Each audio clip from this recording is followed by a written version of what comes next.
bam. Ah, ça résonne.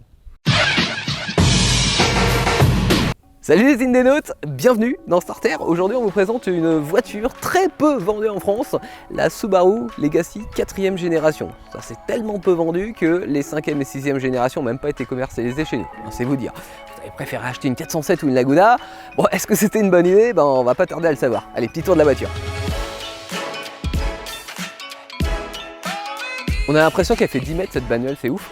Bon, 4,70 m quand même, mais seulement 1,42 m de haut, ce qui fait que elle est vraiment posée sur la route. Autre signe sportif, nous avons les vitres sans montant. Voilà, là on se croirait dans une 508. C'est plutôt marrant, et puis la prise d'air, là sur le devant, là on dirait qu'on a 300 chevaux sous le capot. Vous avez vu, c'est porte ouverte. Bon, sans plaisanter, moi ce qui me fait marrer quand même, c'est le discours de Subaru, genre c'est une familiale. Ok, c'est une familiale. Il y a un coffre, il y a 5 portes, sauf que c'est une malle et vous voyez pour rentrer quelqu'un dedans c'est un peu compliqué. Et le pire c'est que au fond la banquette elle se rétracte pas, ce qui fait que si vous avez une télé à charger, faudra prendre la remorque, ce qui serait un peu dommage quand même sur une Subaru d'avoir un crochet de remorque. Ah bon, ça c'est autre chose, ils n'ont pas prévu. J'aime bien les optiques, c'est vrai qu'en regardant je me dis pour une voiture des années 2000 c'est plutôt stylé avec les phares lisses et puis les optiques qu'on voit bien à l'intérieur. Sous ce long capot, qu'est-ce qu'on a? Un moteur diesel. Un moteur diesel chez Subaru? Bah ouais, je sais. Mais bon, c'est le premier moteur diesel de chez Subaru. Et ils ont quand même bien fait les choses parce qu'ils l'ont monté à plat, moteur boxer, ce qui fait que c'est très près du sol. Et normalement, à la conduite, ça devrait se ressentir. Oui, je range. Voilà, elle est fermée, on peut y aller. Bon, franchement, si vous cherchez un SUV, c'est pas ça qu'il faut prendre. On est super bas, donc mamie, pour sortir de la voiture, va avoir un petit peu de mal. Je vous le cache pas, cela dit, on n'est pas là pour ça. On a de la place à l'avant, on a de la place à l'arrière aussi. On a du plastique moussé sur le dessus de la planche de bord, c'est trop bien. Dommage qu'en bas, ça soit pas le cas, parce que là, on a une espèce de plastique tout dur, imitation aluminium. Franchement, ils auraient pu s'en passer. Ça se rattrape sur l'équipement qui est plutôt pas mal pour l'époque, on est dans les années 2000, donc lecteur CD, 6 CD, attention. On a quand même la petite prise USB qui est cachée ici. Ce qui est dommage, c'est que en fait, on a un titrage sur la clé USB et là on a d'afficher 001 comme dossier, ce qui fait que ça va pas nous aider pour choisir la musique. Bref, on passe, climatisation automatique, ordinateur de bord, compteur gradué jusqu'à 240 km/h, plutôt pas mal. Il y a un bruit de chat quand on démarre. Ah, là. Bon, c'est parti. Alors là, on est sur les petites routes du Loir-et-Cher et je trouve que c'est l'un des terrains de jeu préférés de cette voiture. Voiture qui enchaîne les virages sans aucun problème avec ses 4 roues motrices, comme tous les modèles Subaru. Donc on sent vraiment qu'on peut titiller la pédale d'accélérateur sans qu'il y ait le moindre problème.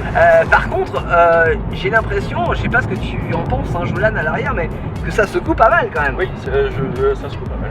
Alors j'imagine que ça vient des suspensions à débattement court pour améliorer la tenue de route, mais au détriment du confort.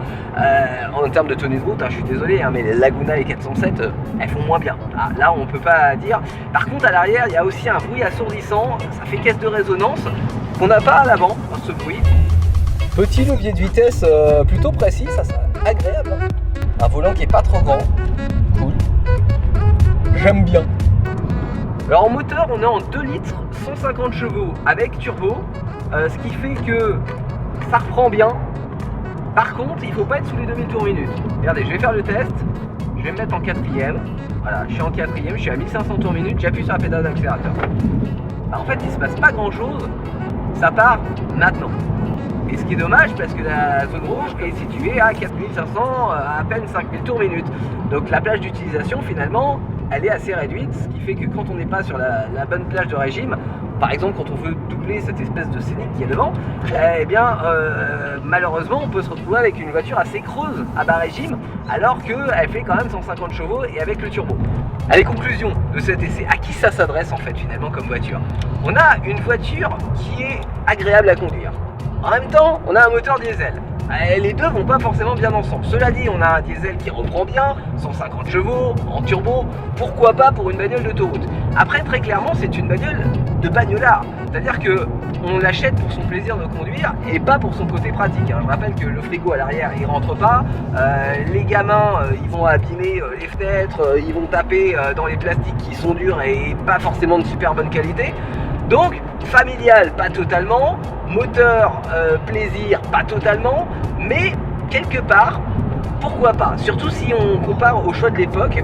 Je rappelle 407, Laguna, Laguna 3, hein. En plus c'était moche cette voiture, enfin avis personnel encore une fois, mais quelque part là on a une voiture qui est plutôt sympa et surtout qui est très agréable à conduire. Après, le problème c'est le réseau, c'est-à-dire que réseau Subaru en France, pour en trouver, si vous avez un problème spécifique, ça va être un petit peu compliqué. Est-ce que ça freine bien ça, Jolan? Sur un moment, On va tester. ça fait du bien. Ça va. On a calé.